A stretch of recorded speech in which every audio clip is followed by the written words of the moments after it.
والضربة كانت زي الشلوت التلم. جوزي ضربني على قفايا ورم، والضربة كانت زي الشلوت التلم.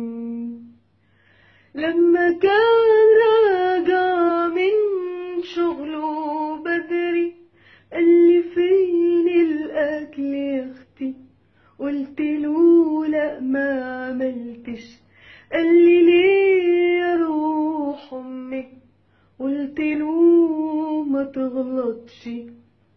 قالي طب ايه؟ قلتله شيبسي وكاراتيه او كلبز ابو جنيه. طب اعمل كركديه او قهوة ونسكافيه؟ ما انا يعني هعمل ايه؟ ده انا رحت اجيب بنيه وعديت عالفيليه لقيته ببصريه والناس واقفين طابور بتقول أحي أحي أحي.